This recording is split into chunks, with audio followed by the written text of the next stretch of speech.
Dalam umpama, Ibnu Arabi mempersembahkan pispot untuk hati. Dari Andalus, Syekh Al-Akbar ini menjinjit kisah tentang pispot dan hati. Islam ialah sebuah sistem update pemutahiran dari segala agama Ibrahim. Merujuk ke surah Al-Maidah tentang kesempurnaan nikmat yang dihatamkan Tuhan pada majelis haji wadak bagi Rasulullah, maka Islam adalah seutas tali yang menjulur dari langit sekaligus tali pengunci. Bagi Becker, Islam tampil sebagai agama yang universal dan inklusif. Dengan kata lain, orang bisa memeluk Islam bukan karena diyakini sebagai satu-satunya agama yang benar, melainkan sebagai satu-satunya agama yang mengenali dan merangkum seluruh agama Tuhan. Di sini, Islam memerlukan humas atau public relation yang canggih untuk merengkuh benua dan buana. Ibnu Arabi adalah seorang public relation Islam yang paling canggih yang pernah dimiliki di muka bumi ini. Dia menggauli Islam dengan kedalaman filsafat dan experience of religion yang maha luas dan dalam. Gabungan esoterisme atau tanzih dan eksoterisme atau tasbih berkat tanah antara yang bernama Andalus.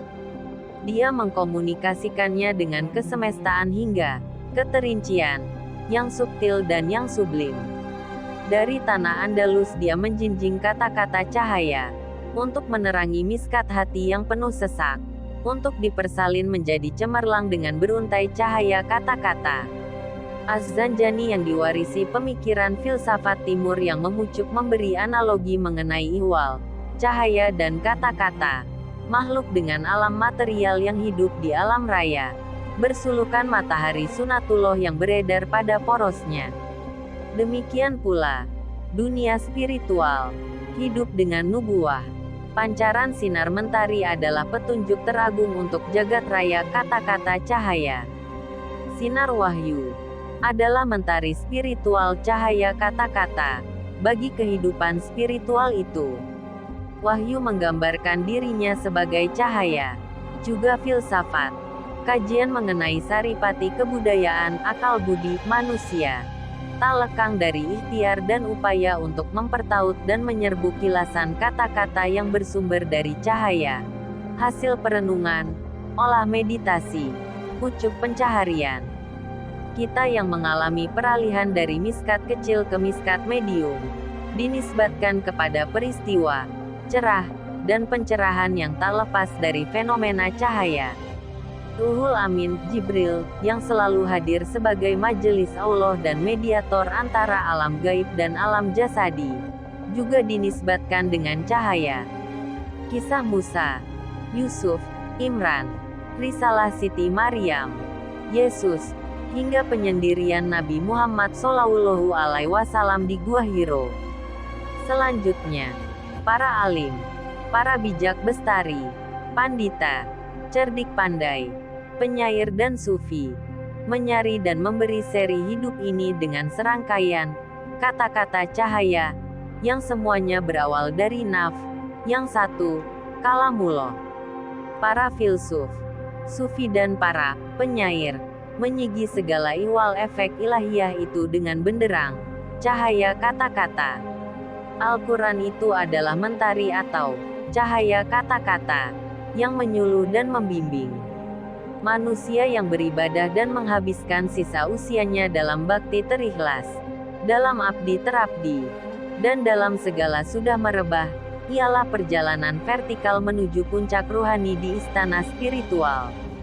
Mereka yang melakukan pertaubatan, kemudian dihias dengan serangkaian perbuatan baik, kepada segala makhluk dengan serangkaian peristiwa memberi dan memberi, tak pernah meminta adalah mereka yang dinukilkan oleh Ibnu Arabi sebagai serombongan pengembara yang melakukan perjalanan nan sayup lagi jauh bernun-nun. Setelah perjalanan nan melelah itu, manusia memperoleh sebuah juluran cahaya yang menikam pas di mangkuk hati. Inilah peristiwa purifikasi spiritual yang terkadang membuat lupa. Sebab, hati itu adalah pispot, sesuatu yang tak bernilai. Namun, ketika dia diberi nilai yang lebih dan tinggi, dia tak hendak kembali ke fungsi asali. Ibnu Arabi memberi kisah menarik antara perjalanan hati sebagai jentera yang berjela-jela. Dalam umpama pispot sebagai representasi bentuk mangkuk, tapi bukan fungsi mangkuk. Pada zaman pertengahan, ada serombongan kabilah alim yang melintas dari Andalus menuju Mesir. Pemimpin rombongan itu ialah Muhyiddin Ibnu Arabi. Pelintasan ini demi menunai rindu dan persuaan dengan majelis seiman. Berikut saya kutip dari Becker mengenai perjalanan ini. Di tengah perjalanan, mereka disambut dengan jamuan makan yang mewah. Di penghujung jamuan makan, si tuan rumah menyajikan semangkuk penuh buah yang menerbitkan air liur. Para musafir mengucapkan terima kasih pada si tuan rumah dan mengambil buah itu. Lalu, mangkuk itu pun tandas. Licin tak bersisa sedikit pun. Tepat sesaat semua orang beranjak pergi, mangkuk itu pecah. Ibnu Arabi bertanya kepada teman-teman terpelajarnya itu, apakah mereka tahu penyebab mangkuk tersebut pecah? Mereka menjawab, tidak. Ibnu Arabi menjelaskan bahwa mangkuk itu masih baru, dan sebenarnya adalah sebuah pispot. Tamu yang menghadiri jamuan itu ternyata begitu banyak sehingga pispot itu pun akhirnya digunakan sebagai mangkuk buah. Setelah kalian, para sahabat Tuhan, menyentuhnya, mangkuk itu bukan saja tersucikan, tetapi juga termuliakan, ujarnya.